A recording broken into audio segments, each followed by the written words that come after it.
and this morning I just wanted to do a recap on some radiological features of Petrous apex lesions. So when we talk about the Petrous apex, it's a really sort of complex pyramidal shaped region in the central skull base, and it's surrounded by really important vascular and neural structures. You've got your inner ear structures right there, you've got the carotid running through, you've got your trigeminal nerve, as well as other important cranial nerves. And in this area, you can have a really wide range of disease processes. Now, obviously, understandably, it's a shortish presentation, so there's not time to go through all the things, but there were just a couple of things that I think have quite unique imaging characteristics. So I think that's what we're going to focus on today. And the other thing about this area is that, you can't directly visualize this area. So we have to rely quite heavily on imaging.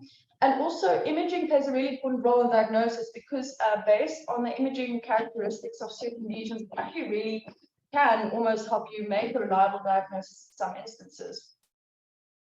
When we think about the anatomy, so anteriorly this area is bordered, laterally this area is bordered by your inner ear structures. And then you've got these two fissures, the petrosphenoidal fissure and the internal carotid artery, which run a lot more anteriorly and medially. And then posteriorly, you have a similar fissure called the petrociptal fissure, and these are indicated in the lower diagram on the right. Superiorly, you've got Meckel's cave, which we will cover just a little bit, and you've got your internal carotid artery, and that's also where your middle cranial fossa is. And Meckel's cave it's this nice little dural-lined diverticulum that contains our trigeminal ganglion and its rootlets. Inferiorly, you've got your jugular bulb and the inferior petrosal sinus. And then your IAC actually bisects your Petrous apex into an anterior and a posterior portion. And obviously, I'm sure as most of you know, you've got cranial nerve 7 and 8 running through the IAC. And the anterior part of this bisection in the Petrous apex often has bone marrow. We can see it being pneumatized in about 33%, and sometimes it can also be a bit sclerotic.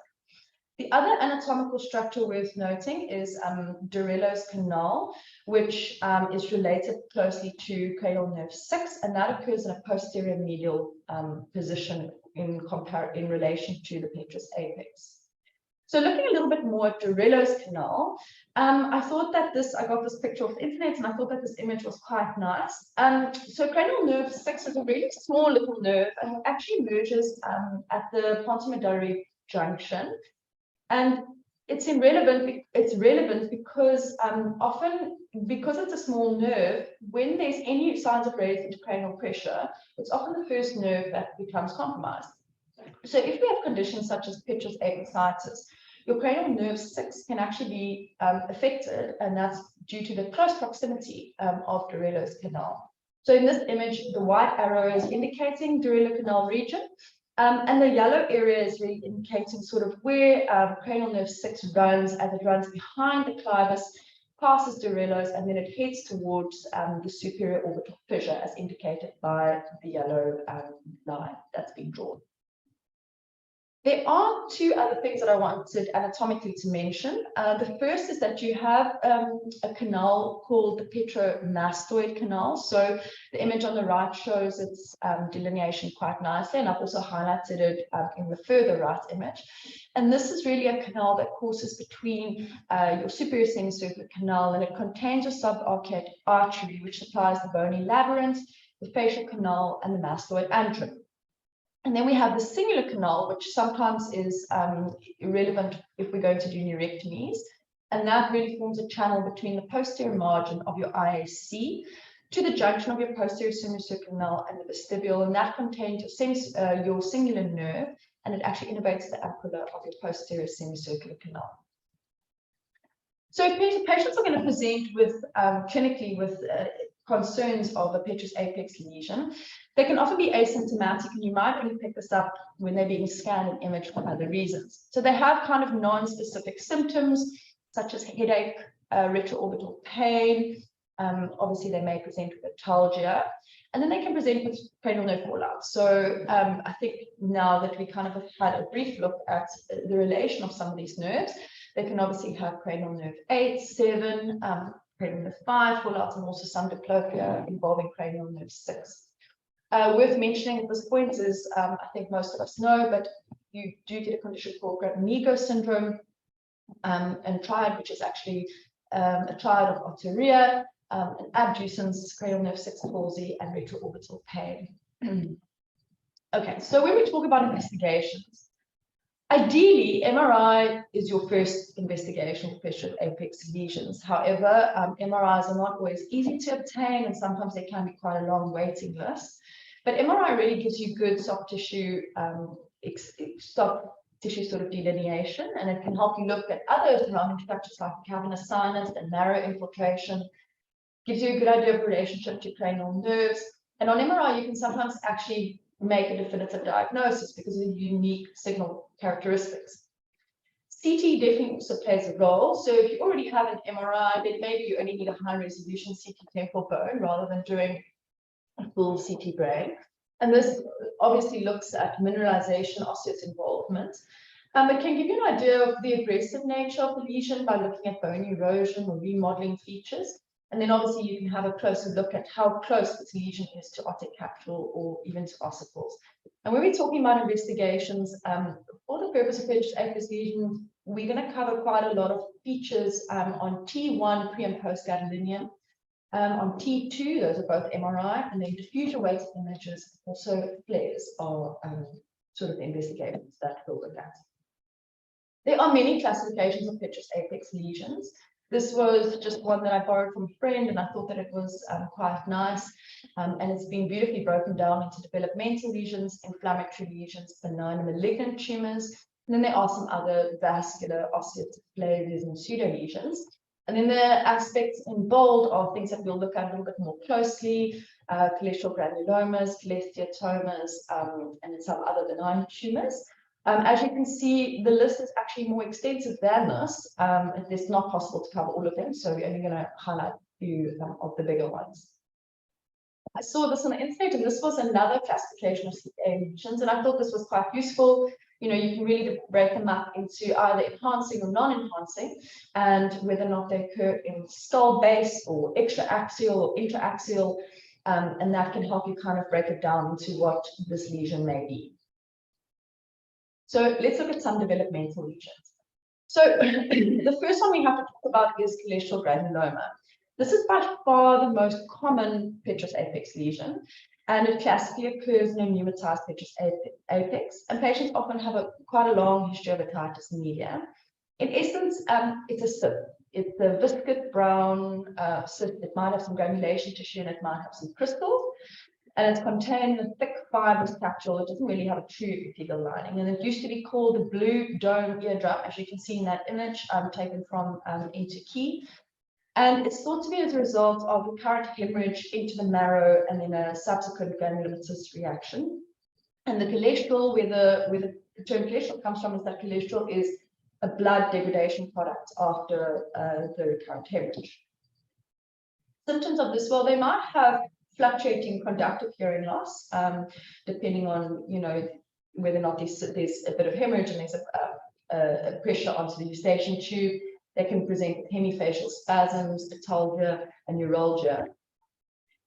And what's nice about this lesion is that the diagnosis can actually reliably be made on MRI. So on MRI, it's quite unique in the sense that it's hyper intense on T1 and T2, and it also doesn't enhance with contrast.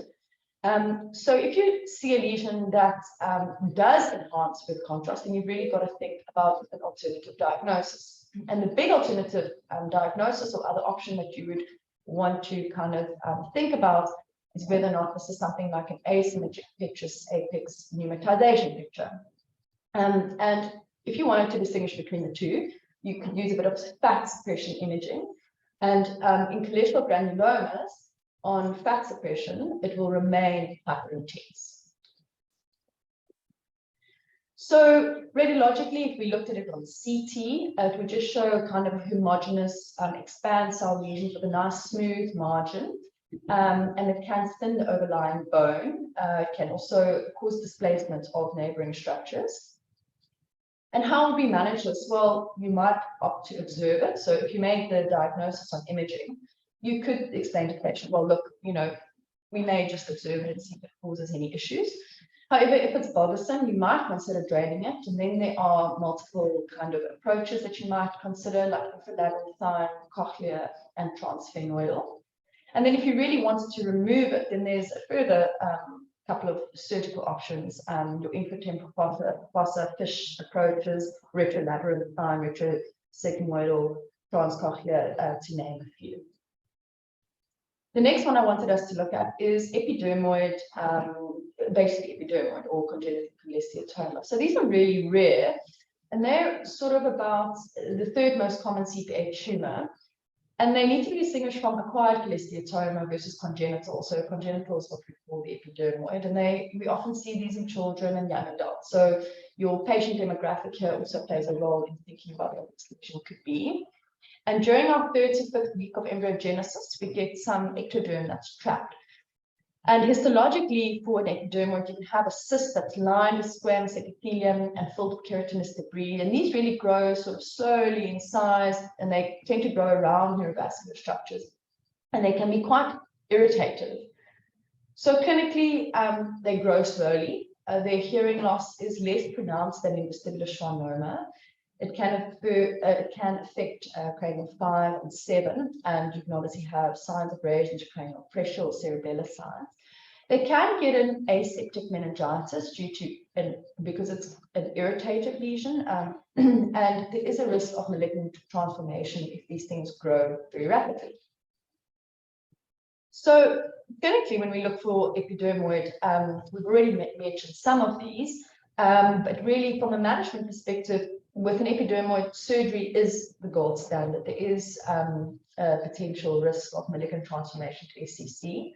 And there we can do different approaches, most commonly the retrosigmoid.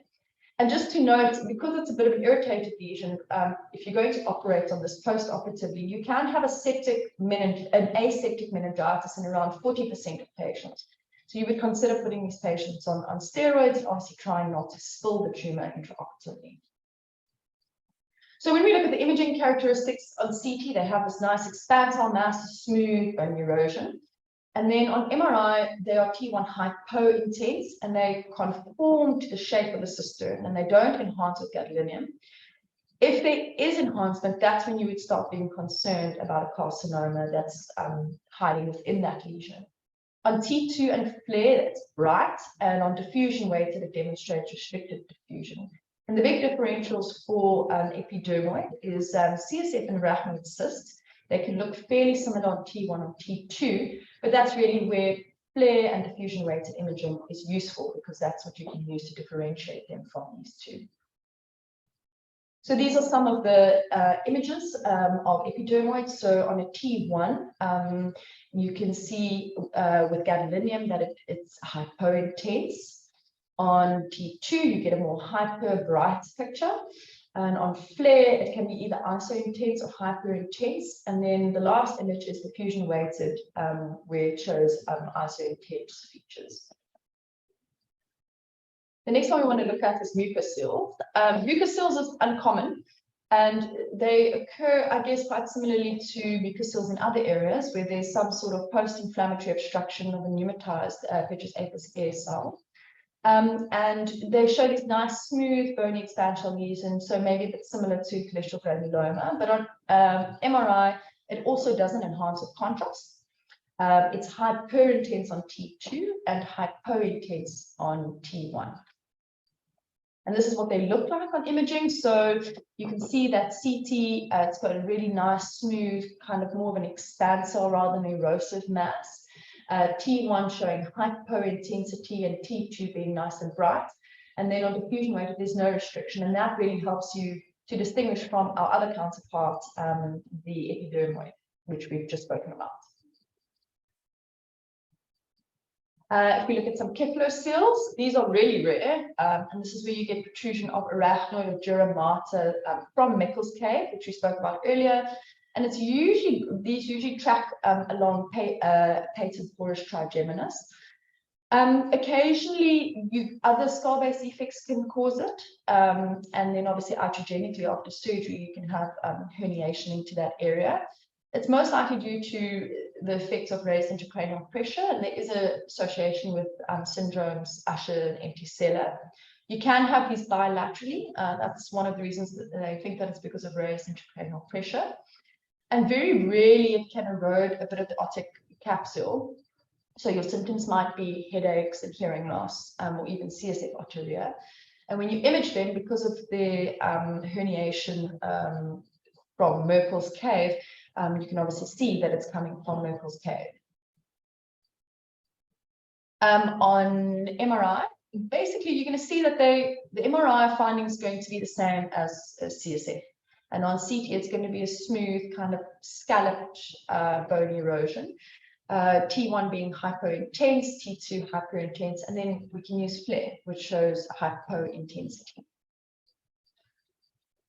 Then I wanted us to look at some inflammatory lesions, and here we have to obviously talk about Petrous apophysis. So it's usually an infection with medial extension, secondary to acute otitis media. But for this to happen, you obviously need to have a pneumatized Petrous apex for it to be able to extend into that area. The features we see are fever and Gridnigo's triad. And then obviously we can have quite significant complications if we have an infection in that area. So kind of early on in the disease, you might see just the pacification, and later on it can cause bony destruction. And here we can use gadolinium, which can show contrast enhancement, but it will only be contrast enhanced after gadolinium administration on a T1. And on a T2, it can show hyperintense. And then there are other imaging modalities where you can use in order to monitor the response to treatment, which I must say we don't usually do at our institution, but that is an option.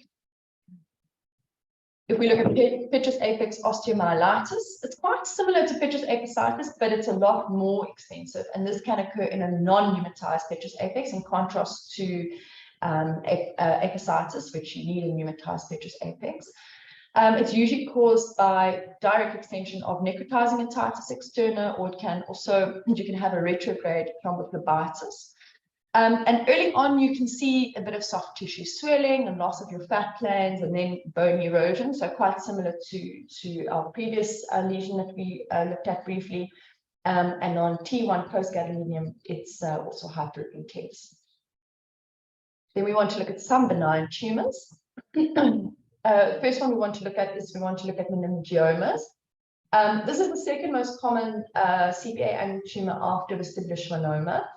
Occurs mostly in your middle-aged females, and CPA meningiomas are likely to begin to involve the Petrous apex.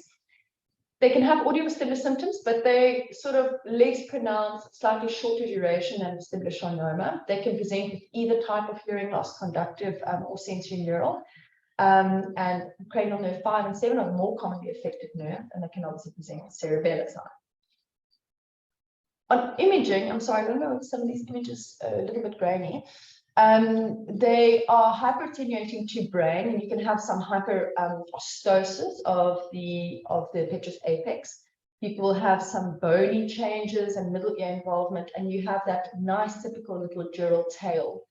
And you can have some intratumor calcification. On MRI, it can be on T1, it's hypointense, but then when you give them gadolinium, it's avidly enhancing. And T2, it's also ISO2 hyperintense, and then you can have the area of hyperostosis can be hypointense on T1 and T2. So in this image, you can just see a sort of avidly enhancing lesion, and you get the impression that maybe there's a dural tail. How would we manage these? Well, the options are to wait and scan and see how they affect the patient, or we can offer the patient surgery. But I think that's actually a printing error. It can be quite difficult to resect if it's adherent to the dura.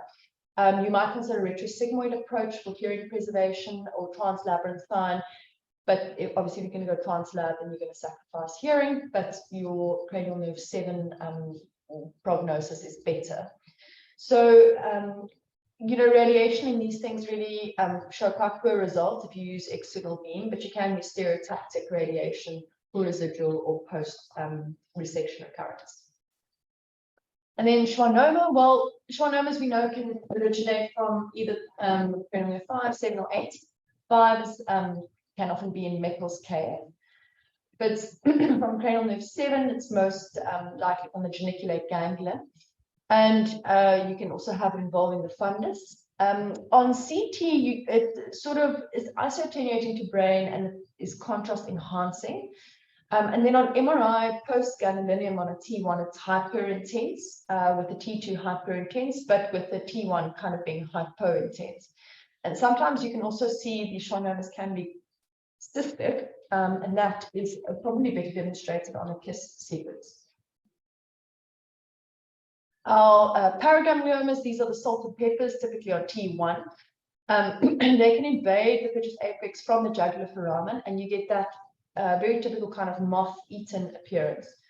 On MRI, again, post-gadolinium, it enhances. T2, it's hyper-intense. And these images demonstrate, I think, the salt and pepper appearance really nicely, with the hypo-intense being described as the pepper sections, and this is due to flow voids of arterial branches which feed this tumor, or they can be hyper-intense, which is the salt, and that's different little underlying areas of hemorrhage. And then malignant tumors, here we have to talk about chondrosarcomas and its benign counterpart chondromas, and these occur sort of in the 2nd to 3rd decades of life. There is an association with Paget's. And that really occurs from those two syndroses that we spoke about earlier in the area of retrosphenoidal.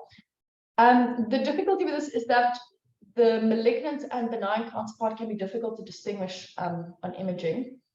On CT, you usually see like a destructive mass with arcs and kind of rings of calcification. And on MRI, it can be hyperintense T1 and bright on T2.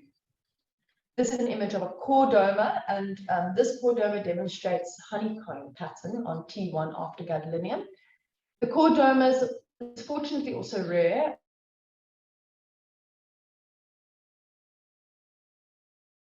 And they are embryological.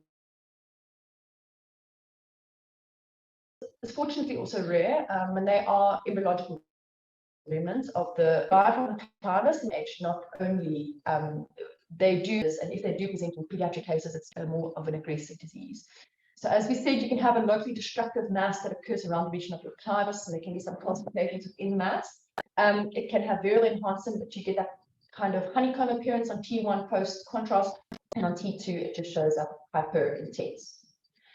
So this is, in essence, a table that's been put together, kind of just delineating the basically a summary of the features that we've discussed. You know, sometimes it can be quite overwhelming to look at all the different individual images. So I think just of relevance, you can see that, for example, things like Petrous apophysis on T1 post-gadolinium is hyperintense and T2 is hyperintense.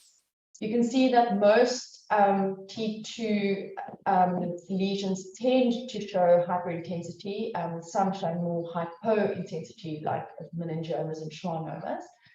And then diffusion weighted and flare also helps us distinguish between certain lesions. So I sort of just put this table up, just, you know, to be able to go through it and kind of have a clear idea in your mind when you're looking at these images, which things you would expect to be bright on T1 or on T1 post-gadolinium and T2. And that obviously aids us in helping to make a diagnosis. So I think that a couple of the important things that you do often need an MDT, with the radiological team playing a really core role in terms of being able to do different imaging and different techniques for these different images, and also to have a good radiologist that can advise, you know, what the most likely diagnosis is, because it's such a complex area that, you know, we can't necessarily go and biopsy all of these, and certainly surgical approaches was a little bit beyond the scope and time limit of this talk, but they can obviously be fairly invasive depending on your access to that area. And then this is maybe the last slide, and I thought this was quite helpful. So just maybe a few take-home little nuggets. So if you see fluid in the Petrous apex, you might consider that this is a apical petrositis. If there's bone erosion with restricted diffusion, you might think this is congenital cholesteatoma. If there's no restriction in T1 hyperintense, you're thinking it's probably a cholesteatogranuloma. You see that little dural tail, we're talking about a meningioma, but smoothly enhancing with adjacent bone remodeling, then it's most likely a schwannoma. If it looks really aggressive, it might be metastatic disease, myeloma, or chordomas. If it's equally aggressive, but it's a T2 hyperintense, then you think it's most likely a chondrosarcoma and a chordoma. And that's all we have sort of time for. Thank you.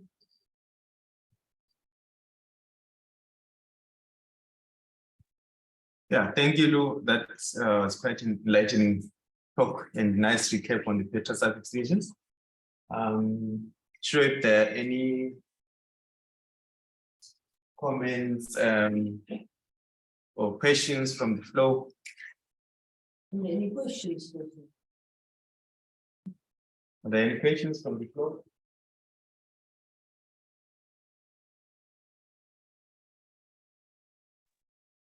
The first one can discuss the, how you choose the best route to get to these lesions. This limit I always checked it, right?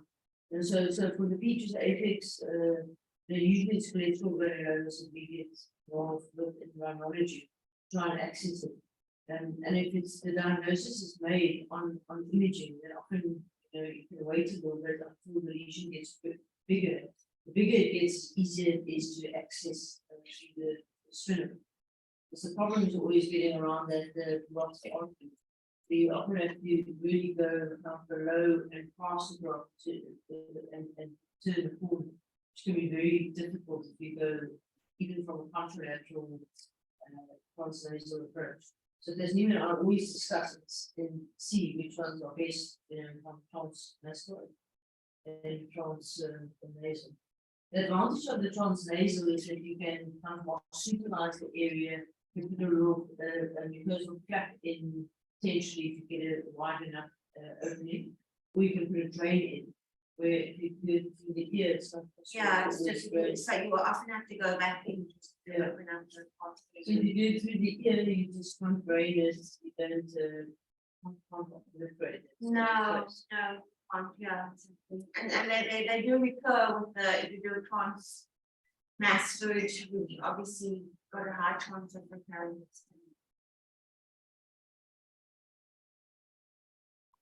Thank you. Yeah, don't see any questions. If there are no more contributions from the floor, we'll end this meeting and we'll meet again next week on Wednesday. Thank you. Thank you, Ron.